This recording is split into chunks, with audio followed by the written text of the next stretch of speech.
Finally got these new gloves. This is Fox Racing knockoff gloves.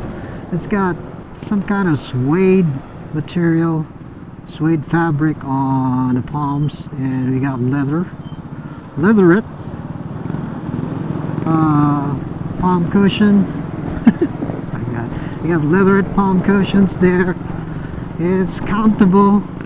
Doesn't have the usual, screen fabric that breathes, but it's not hot. And this one is nylon on the back of the palm. It got some cool design on it. It's soft and it's comfortable. It's not really hot because it's nylon, and the suede underneath is not, my hands doesn't perspire that much. And what's best with it, like the old cheapskate that I am, I got it for only 150 pesos. That's the cheapest. Okay, that's the cheapest you can get for motorcycle gloves, but doesn't have those hard knuckles and stuff like that. For me,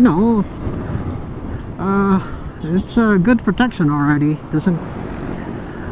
It protects you from the heat of the sun and the wind and everything else, but those hard knuckles, they aren't there.